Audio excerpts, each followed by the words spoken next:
Em novembro de 2020, a ideologia de gênero entrava na pauta de votação do Supremo Tribunal Federal. O ponto mais polêmico gira em torno da ideologia de gênero. As escolas seriam obrigadas a adotar os princípios de que as pessoas não nascem homem ou mulher, mas escolhem o sexo depois, ao decorrer da educação. Em 2014, quando o Congresso votou os Planos Nacionais de Educação, um grande movimento contrário às políticas de gênero tomaram o país. Graças à pressão da sociedade, deputados e senadores retiraram todas as referências de gênero contidas no plano. Ali dentro da ADI, o que a gente encontra, inclusive, qualquer um pode entrar na internet, no Supremo e ver, são 52 páginas dessa ADI que o partido entrou. Ele quer colocar que a retirada ela é inconstitucional porque a Constituição diz que nós não podemos discriminar pessoas. E, de fato, nós concordamos que ninguém seja discriminado. Essa não é a questão. Onde está a manipulação não é visível para as pessoas. Insatisfeitos com as constantes derrotas que a ideologia de gênero sofreu nos últimos anos no Brasil, o PSOL levou a matéria até o STF através da ADI 5668. Houve, novamente, uma grande manifestação. E deputados, ouvindo a voz do povo, solicitaram uma reunião, um encontro com o presidente do STF, que acolheu a solicitação inicialmente de retirada de pauta. Então, os deputados, ao solicitar, conseguiram o intento de não pautar, não votar, né? Mas veja, aqui é uma diferença muito grande entre arquivamento e tirar de pauta, né? Então, não significa uma vitória, significa que nós ganhamos um tempo, né? Então, o tempo qual é? É o tempo de esclarecimento, é o tempo de que as pessoas entendam o que é o gênero, manifestem-se novamente ao Congresso Nacional, porque caso contrário, não só neste caso, mas em outros tantos, nós veremos ainda o STF fazendo o mesmo caminho com o povo brasileiro. A lei proposta pelo PSOL segue uma tendência no Ocidente. Nos últimos anos, diversos países adotaram leis para punir aqueles que não respeitarem as novas nomenclaturas. No Canadá, a Suprema Corte condenou um pai por violência familiar após ele se recusar a chamar a sua filha de menino. A Corte ainda publicou uma ordem de proteção permitindo que ele fosse preso imediatamente, caso chamasse a sua filha de menina em público ou em privado. Nos Estados Unidos, o estado da Califórnia aprovou uma lei que prevê multa e prisão por até 1 ano para quem deliberadamente e repetidamente usar os pronomes que não respeitem os gêneros neutros. Na Inglaterra, uma mãe de 38 anos foi presa em casa na frente de seus filhos por ter chamado uma mulher transgênero de homem no Twitter. Esses fatos isolados estão virando um costume em diversos países e refletem uma cultura cada vez mais presente. Você em casa já parou para pensar? Você sabe a diferença entre sexo e gênero? A gente vai falar um pouquinho hoje sobre gênero e sexualidade. A gente vai discutir sobre gênero e natureza. O que é orientação sexual? O que é identidade de gênero? The first thing you need to know about gender is that it's not the same as sex. I think it's important to make a very clear distinction between the two terms gender and sex. Vamos falar sobre uma questão importantíssima: gênero e sexualidade. To imply that sex or gender is fixed and always the same is wrong. Tem muita gente que ainda não conhece essas palavras, as diferenças entre gênero e sexualidade. Qual é a diferença entre sexualidade e gênero? Nós realmente temos visto vários youtubers, personalidades, até artistas que nem deveriam ter essa autoridade intelectual, comentando essas questões de gênero. E sim, esse ativismo judicial e legislativo, através de propostas como essa ADI do PSOL, com projetos de lei que já foram apresentados por Jean Willis, Érica Cocai, etc. Todos eles se baseiam no conceito de gênero como distinção entre gênero e sexo. E uma das principais personalidades feministas na defesa da ideologia de gênero é a Judith Butler. Ela ficou bastante conhecida no Brasil porque recentemente veio para cá, causou muita polêmica a sua presença no país. You're not welcome in Brazil. You're not welcome here. Fuck yourself and go to hell. You're not welcome here. You're not welcome. You guys are evil. Those ladies here want to make it official the pedophile. No, no,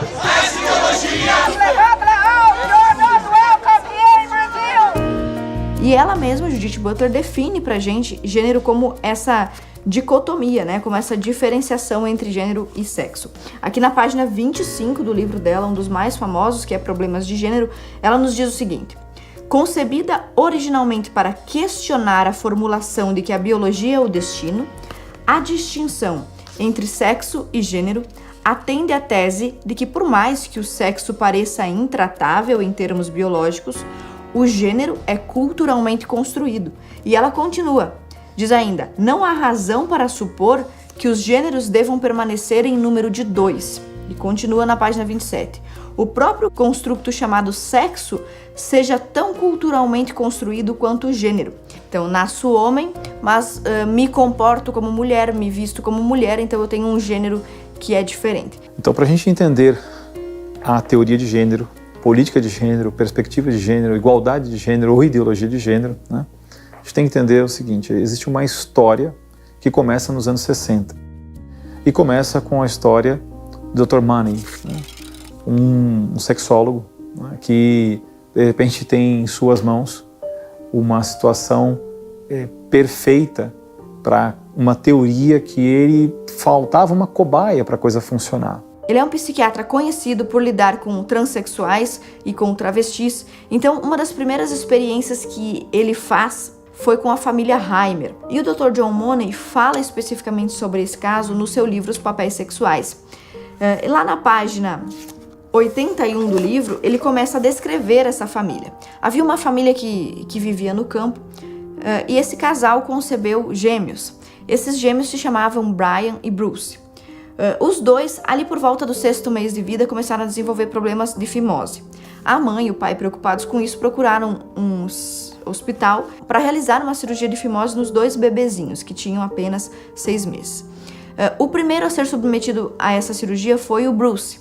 Só que um erro médico no momento de fazer essa cirurgia acabou mutilando o pênis do bebezinho, do Bruce. Então, essa família, esse casal, estava agora com 2 bebês gêmeos e um mutilado.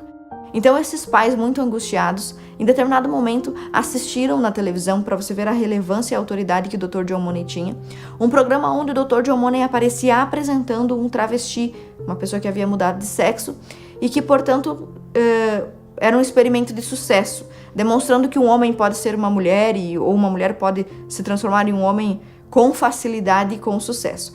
Então, assistindo isso, esses pais começaram a procurar por essa alternativa, a alternativa de ressignificar o sexo ou a identidade da criança. Então, foram convencidos pelo Dr. John Money e outros especialistas a criar o pequeno Bruce como se fosse uma menina e mudaram imediatamente o nome dele para Brenda.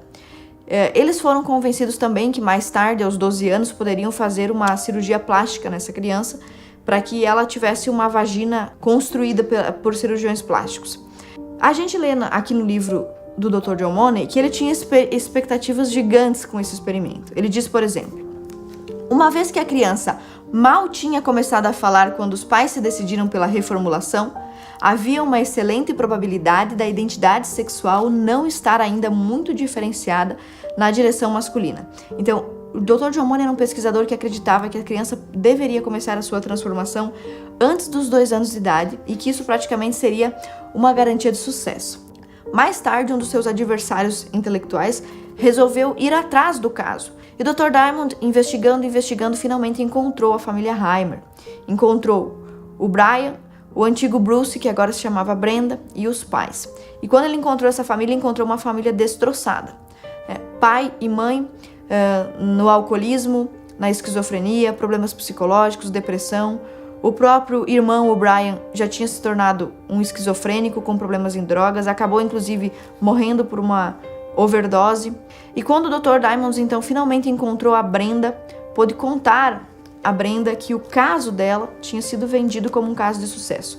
E isso deixou o antigo Bruce, agora a Brenda, revoltado com a situação e o levou a contar a sua história. Então começou a refazer a sua biografia, a se informar sobre o que tinha sido dito sobre ele e contou para o mundo que esse experimento tinha sido fracassado e que tudo que o Dr. John Money escrevia nos seus livros, nas revistas científicas sobre esse caso, era uma mentira.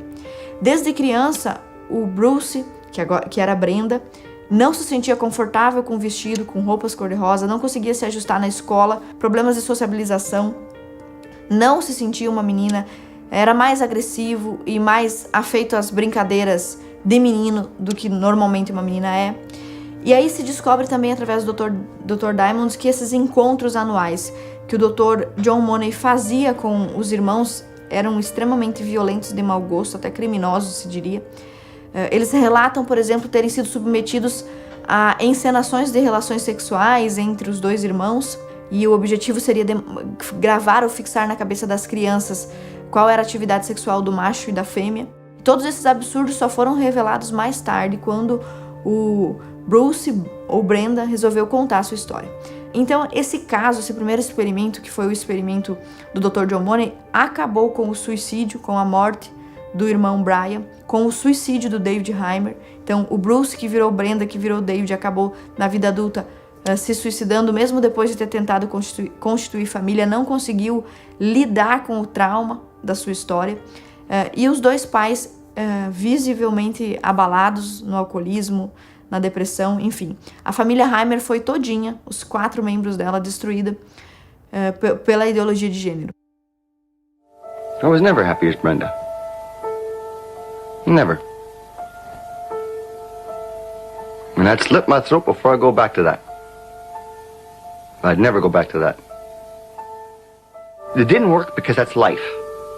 Because you're human. You're not stupid. And eventually you end up being who you are.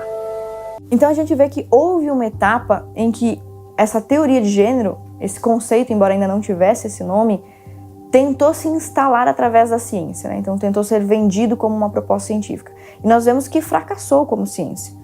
Alfred Kinsey, Dr. John Money, todas as personalidades que tentaram vender essa fluidez de gênero ou essa diferenciação sexual através da opção, da decisão, da educação, se demonstraram fraudes, né? Então todos esses experimentos foram fracassados. Mas se fracassaram como ciência, como é que a gente justifica eles continuarem prosperando como ideologia? Isso é muito importante. O movimento feminista abraçou essa ideia de ressignificação sexual. Então nós vemos lá na década de 40, 50, ao mesmo tempo em que fracassava cientificamente nas mãos do Dr. John Money, surgia ideologicamente nas mãos das feministas. Das ondas feministas, a gente entende, tem a primeira onda, que é aquele caminho que estava se estruturando, o pessoal conhece do voto, tá? Mas ali ainda não tinha a teoria de gênero. Nós estamos falando das duas ondas, da segunda e da terceira onda. No movimento feminista de segunda onda é que surgem duas grandes pensadoras feministas, a Beth Friedan e a Simone de Beauvoir. A Beth Friedan, como americana, falava principalmente para as burguesas, e a Simone de Beauvoir, como uma francesa ligada ao socialismo, falava principalmente para as feministas de esquerda. Mas as duas tinham algo em comum: o desprezo pela feminilidade. Nós temos a principal obra do século XX que fundamenta tudo isso, que é de Simone de Beauvoir, O Segundo Sexo, onde ela vai colocar que a opressão da mulher é mantida por existir homem e mulher, pelo binarismo. Ela abre isso nos anos 49, ela vai falar, olha, as mulheres conseguiram os direitos civis e políticos, mas a mulher ainda não alcançou a liberdade. E por que não alcançou essa liberdade? Ela não alcançou ainda porque existe uma opressão do papel da mulher, que ainda tem como opção no seu imaginário ser mãe, ser mulher em si. A Beth Friedan, por exemplo, publicou um livro chamado Mística Feminina. Ou seja, para ela, o feminino e a feminilidade são uma mística, um mito e uma invenção. Então ela difunde esse livro entre as americanas, dizendo que tudo que nós conhecemos como feminino, a maternidade, as preferências profissionais, como por exemplo enfermagem, pedagogia, o apreço pelas crianças, o cuidado com os idosos, a domesticidade, enfim, quaisquer características femininas são apenas propaganda e invenção masculina para oprimir as mulheres. Então a Beth Friedan vai vender essa ideia de que feminino não existe. A Simone de Beauvoir, ao mesmo tempo, lá na França, vai escrever Não se nasce mulher, torna-se, relacionada principalmente ao materialismo e ao existencialismo do Sartre, que era seu amante. Ela começa a vender a ideia de que ser mulher ou ser feminina depende de uma decisão de uma construção social. On ne naît pas femme, on le devient. Oui, c'est en somme la formule qui résume l'ensemble de mes thèses. Et ce qu'elle signifie est très simple, c'est que être femme, ce n'est pas une donnée naturelle. C'est le résultat d'une histoire. Il n'y a pas un destin biologique, psychologique, qui définisse la femme en tant que telle. C'est une histoire qu'il a faite, d'abord l'histoire de la civilisation, qui aboutit à son statut actuel, et d'autre part, pour chaque femme particulière, c'est l'histoire de sa vie. En particulier, c'est l'histoire de son enfance, qui la détermine comme femme, qui crée en elle quelque chose qui n'est pas du tout une donnée, une essence, qui crée en elle ce qu'on a appelé quelquefois l'éternel féminin, la féminité. Et plus les études psychologiques sur les enfants s'approfondissent, plus il est sensible, plus on voit avec évidence que vraiment le petit bébé féminin est fabriqué pour devenir une femme. Veja, essas são os primeiros frutos da ideia de gênero, embora ainda não se tenha esse nome. Tanto americanos quanto franceses, então, são envenenados com essa ideia de que a feminilidade e a masculinidade são construções e, portanto, são falsas, de que são artificiais e de que não são naturais. Mas temos também a Júlia Kristeva, que diz, estritamente falando, não se pode dizer que existam mulheres. Então veja, o feminismo que diz representar as mulheres, desde a segunda onda do movimento feminista, começa a trazer pra gente escritoras, pensadoras, protagonistas do movimento feminista que contestam a própria feminilidade e aí conseguem usar a ideologia de gênero a favor do movimento feminista. E é por isso que hoje nós dizemos que a ideologia de gênero é a terceira onda do movimento feminista. Então Simone de Beauvoir abre um caminho que não só Friedan vai escrever sobre isso, mas outras tantas feministas começam a teorizar sobre a existência de uma mulher. Essa teoria vai ser desenvolvida posteriormente por outras feministas, por várias delas, mas principalmente por Butler. A sua principal obra, O Problema de Gênero, a subversão da identidade, já mostra no próprio subtítulo o que se pretende. Dizer que não há uma identidade, algo determinado. Como nós vimos no livro da Judith Butler, se o gênero é fluido, então ele também não pode ser reduzido ao número de 2. Nós já temos feministas que dizem que existem 5, 7, e feministas que dizem que existem tantos gêneros quanto pessoas. Nós temos então registros bizarros, por exemplo, de pessoas adultas que acham que são crianças, os seres humanos que acham que são um gato, que acham que são um tigre. Essas bizarrices já existem. É nesse momento em que os ideólogos de gênero conseguem criar a fluidez de gênero, ou o gênero fluido. Então, a sua obra, Butler, vai colocar essa ideia de que para se chegar à verdadeira liberdade, que não haja uma sociedade que continue gerando violências, tem que se modificar pela linguagem toda a compreensão que o homem tem de si mesmo, que isso foi uma imposição, que o gênero ele é de fato a libertação desse sistema, que o homem, quando fala sexo, e sexo masculino ou sexo feminino, ele está dentro de uma prisão linguística. O gênero seria a libertação linguística. A patrulha ideológica elegeu sua mais nova inimiga, a língua portuguesa. Crescem nas redes e fora delas os que defendem a adoção do gênero neutro no nosso idioma. Ela e ele vai virar ele. Eles são amigos. Falar sobre a importância do uso de pronomes corretos com pessoas trans. Nossa, como você tá linda. Nossa, como você tá maravilhosa. Ela ou ele pode usar ele ou ela. My pronouns are they, them, theirs, and that's a non-negotiable. E aí você quer comentar alguma coisa na minha foto e você quer me elogiar. E aí você escreve linda. Tá errado. Mas é também importante saber que alterações da linguagem podem propor alterações da realidade. A gente precisa ter uma linguagem específica para nós, tá? E você tem que respeitar isso. No dia 12 de novembro de 2020, o Colégio Liceu Franco-Brasileiro enviou uma carta para os pais dos alunos dizendo que iria adotar a nomenclatura de gênero em seu vocabulário, sob o pretexto de renovar o seu compromisso com a promoção do respeito à diversidade. A nova linguagem adotada pela escola pretende combater o machismo e o sexismo contra crianças que não se identificam como homem ou mulher. Essa ideia de usar esses pronomes neutros e trocar as letras pelo X, né, trocar o A e o O pelo X, ou pelo arroba, ou pelo E, não é uma ideia nova. Inclusive, a Monique Wittig, muito citada pela Judith Butler, uma das teóricas que ela mais cita no seu livro Problemas de Gênero, já defendia essa alteração. Então, quando começou isso com, por exemplo, a exclusão dos termos pai e mãe, troca por progenitor 1 e progenitor 2, já se estava aplicando uma ideia que é da Monique Wittig.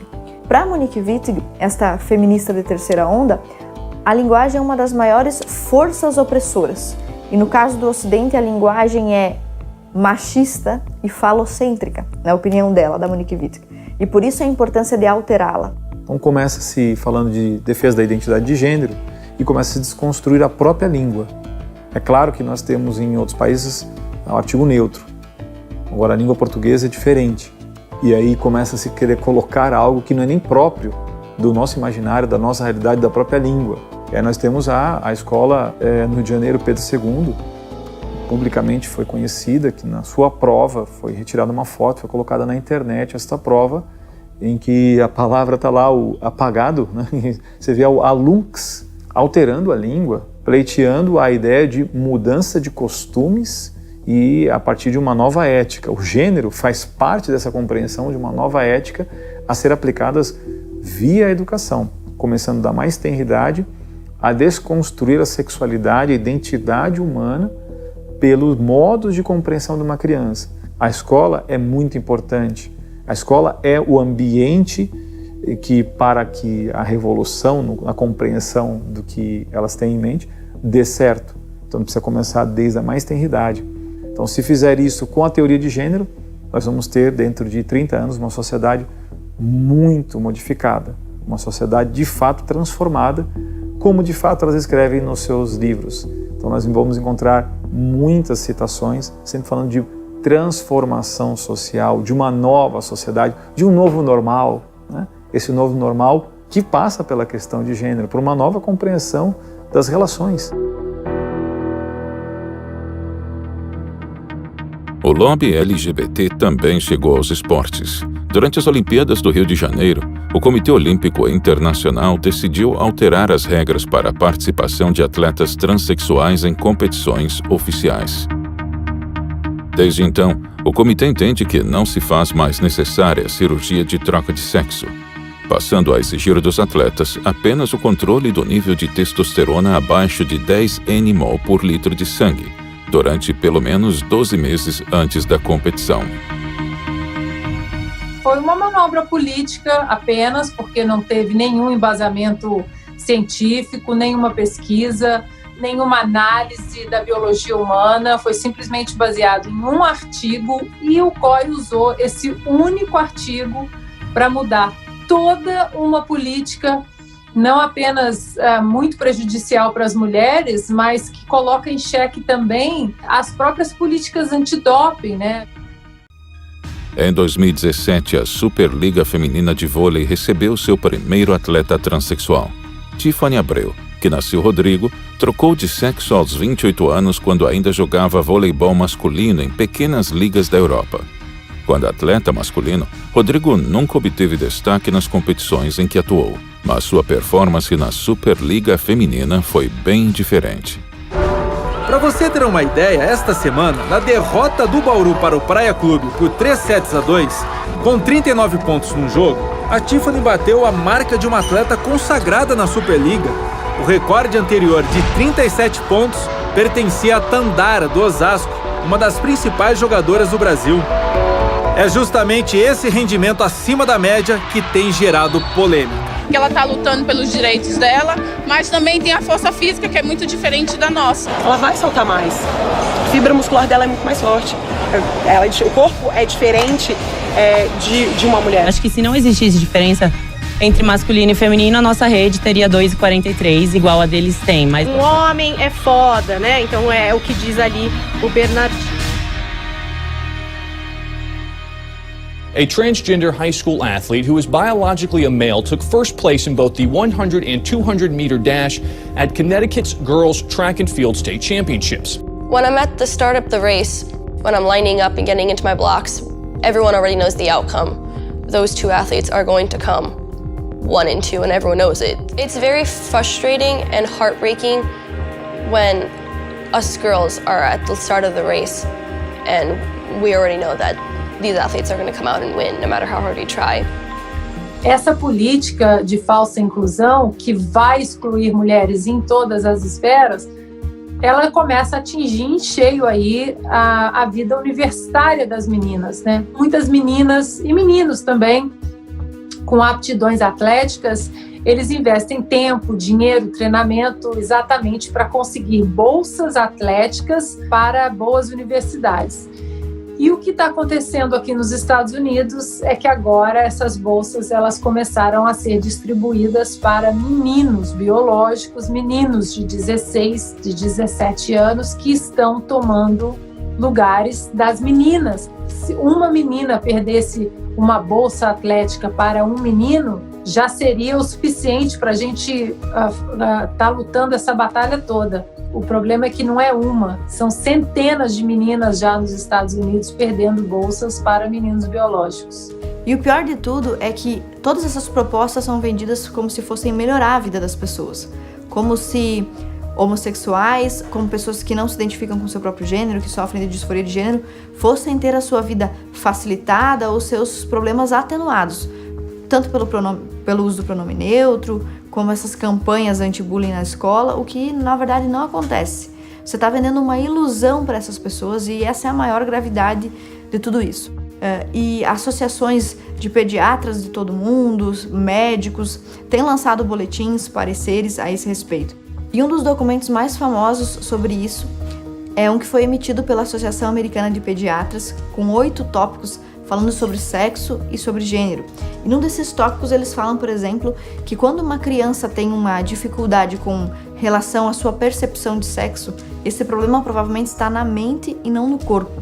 Então essas medidas de aplicar em crianças tratamentos hormonais ou mesmo os mais invasivos como cirurgias, né, mutilar crianças por causa de um problema que ela está referindo, isso mais atrapalha do que ajuda essas crianças. Inclusive, como essa mesma associação de pediatras já notificou, 40% dos transgêneros se suicidam, ou seja, de cada 10 pessoas submetidas a todos esses tratamentos de mudança de sexo, cirurgias e hormônios, de cada 10, 4 se suicidam. É um número muitíssimo alto. Além disso, a mesma associação de pediatras já notificou que o índice de suicídio é 20 vezes maior entre aqueles que fazem uso de tratamento hormonal, de mudança de sexo, que ressignificam o seu sexo.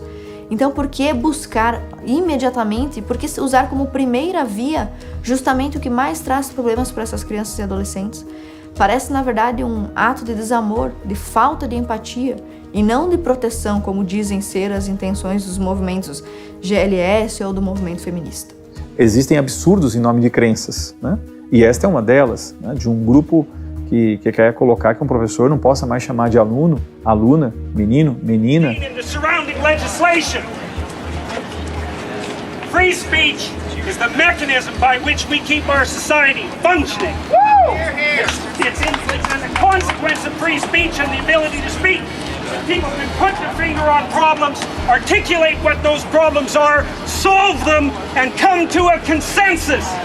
And we risk losing that. With Bill C-16 and its surrounding legislation, it's the first time I've seen in our legislative history where people are attempting to make us speak their language. But as soon as the government decides that they have the right to decide what I have to say because of some false altruism on their part or some underlying and unexpressed ideology, then the answer to that is no damn way. E a confusão interior, como aconteceu no caso do Dr. Money com o Brian, né?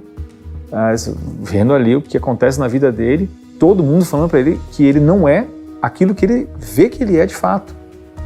O que acontece com isso? Bom, aumento de suicídios, então que se recordem desse documentário, né? Se aumentar os índices de suicídios, se aumentarem a depressão, porque os remédios que mais se vendem no país são ansiolíticos, antidepressivos, por uma faixa etária que vai desde os 19 aos 29 anos de idade, que não tem trauma suficiente nem para poder receber essa medicação. Então você imagina jovenzinhos que têm um problema de identidade. Então a perspectiva real de uma sociedade assim é uma sociedade doente, uma sociedade que impede de você ser e de você falar livremente. Isso em nome de uma lei, né? Em nome de, por lei você impõe e você impede as pessoas de serem livres. Se queria libertar as pessoas, e no entanto o que está se fazendo é escravizando. E não precisamos ir muito longe, né? Nós falamos do caso do Dr. John Money, que fez um experimento violento e criminoso com 2 crianças, mas nós temos um exemplo também aqui no Brasil. Recentemente, um par de lésbicas realizou um experimento caseiro de gênero com uma criança brasileira. Esse caso ficou muito famoso porque o menino Juan tinha apenas 9 anos. As 2 lésbicas cortaram o pênis do menino Juan com um instrumento rudimentar de casa mesmo, da cozinha.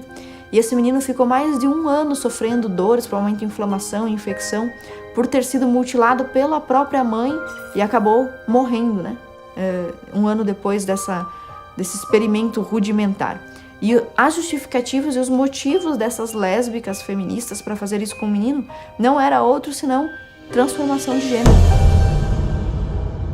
Pela primeira vez em 6 décadas de história, uma mulher trans vai disputar o concurso Miss Brasil. Aos 4 anos de idade, tinha pedido para a mãe para usar roupas de menino e trocar de nome. Qual o banheiro deve ser usado por uma pessoa transexual?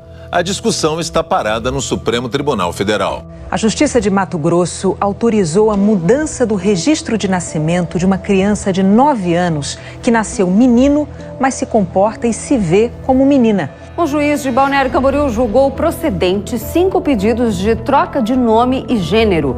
É uma decisão inédita em Santa Catarina. O processo trata-se do primeiro passo na busca pelos direitos dos transexuais. O slogan do evento nesta edição foi Poder para LGBTI+.